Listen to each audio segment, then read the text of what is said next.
claim I am refuting is the benefits of bioengineering food outweighs possible risk.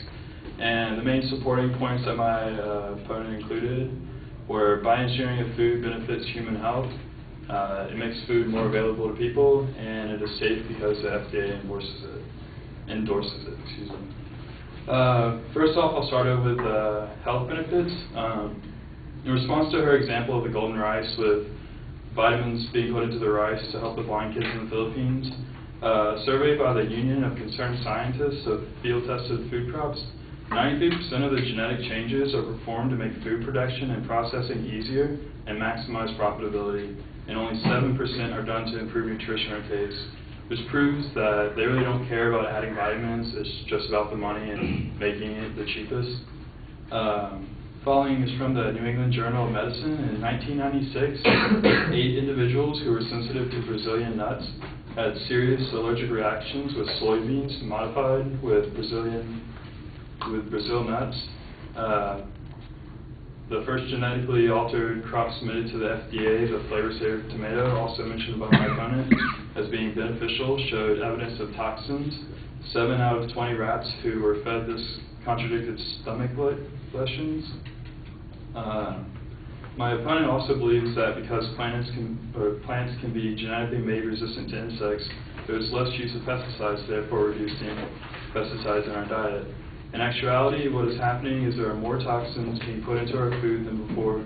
The plant will be made immune to pesticides, and the farmer will then drench the crop in chemicals and produce a highly contaminated runoff. Microscopic analysis of the liver of mice fed Roundup-ready soybeans revealed altered gene expression and structural and functional changes. Michael Antu, PhD of King's College London, stated that this could cause severe liver damage. All this counter-evidence proves my opponent is wrong. Genetically altered food can actually be very harmful to a large number of people. The reasoning behind it being beneficial does not coincide with the evidence I just presented. The next point deals with the making food more available. A study by Charles Benbrook, chief scientist at the Organic Center, reviewed over 8,200 university trials in 1998 and found that Roundup-ready soybeans yielded 7 to 10% less than similar natural varieties.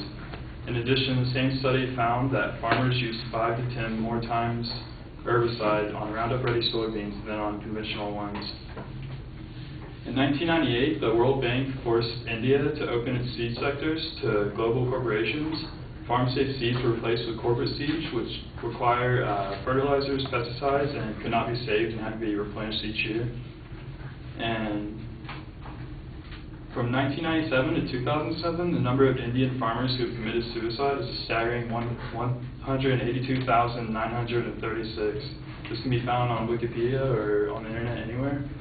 Since the bioengineering breakthrough in India, the amount of peasants with debt has doubled. Instead of providing more food for people in impoverished nations, we have caused job loss and an increase in poverty. The next point deals with the basis that it's safe because the FDA endorses it. My opponent believes that bioengineering food is safe, and I'm about to show you how the FDA is biased and corrupt when it comes to bioengineering food policy. According to Monsanto, the leading producer of genetically altered seeds, they produce about 90% of genetically altered crops across the world. They state that this breakthrough technology will aid the environment by reducing toxic chemical use, increase food production, stave off world hunger. This same company also created Agent Orange, aka napalm, in the Vietnam War, which was highly criticized for causing cancer and multiple tumors, and is still affecting people today. People employed by Monsanto have also held high-level government positions in agencies such as FDA, EPA, and even the Supreme Court. The FDA was under orders from the first Bush White House to promote the biotechnology industry.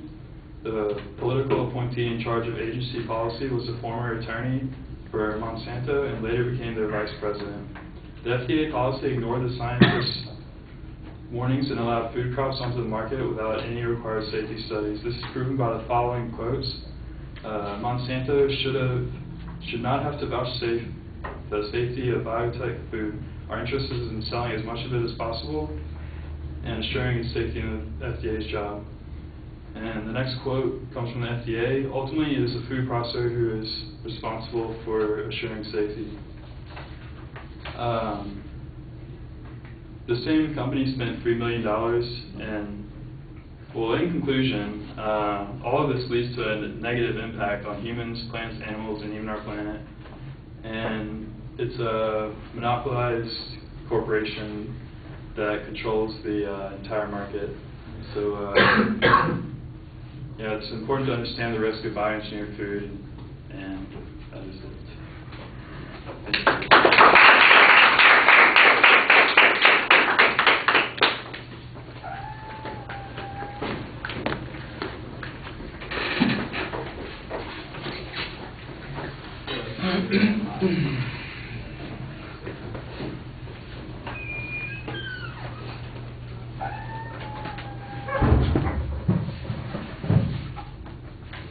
Sure, it's plugged in, so it's the top plug there.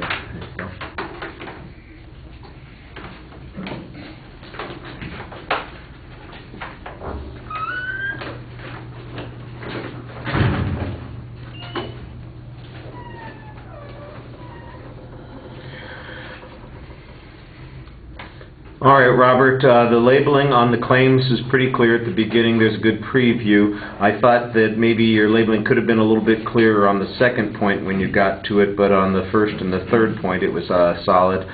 You're really making a lot of rebuttal arguments. There's not a lot of discussion of the advocate's evidence or reasoning, but we've got good counterclaims, and the counterclaims do seem to apply to the claims being presented by the advocate. You've got good source citations on a couple of the points. The issue, for instance, about the particular benefits of the crops in terms of nutrition, for instance.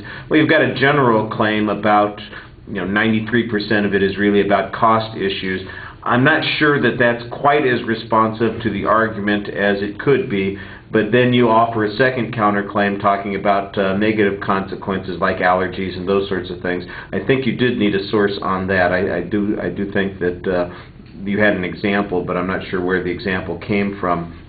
The argument about pesticides and chemical use, you've got a counterclaim here, but it wasn't clear to me how it was being developed. And then there's this whole explanation about liver damage, and where that came from I didn't think was explained very clearly. The second point, like I said, you needed a clearer transition. I thought you had the best argument that you had in the presentation, from my point of view, was the study on soybeans and how yield actually went down and the use of herbicides went up, because then I can clearly see the argument that you had earlier that suggested that we'd actually use more of these kinds of things and it would be potentially more dangerous. The argument about the Indian farmers, I think that needs some explanation, because it just seems very conclusionary with the story that you've got, and I don't think the explanation about why it's connected to this genetically modified food is very clear. The FDA challenge, I think, is okay, although I do think we've got one of those examples of a question being epitaph in attacking Monsanto because they produced Agent Orange. But the claim about the relationship between the FDA and the companies that it's supposed to regulate, or that the companies are supposed to provide the material for evaluation, I thought that that was pretty solid. All right, thank you.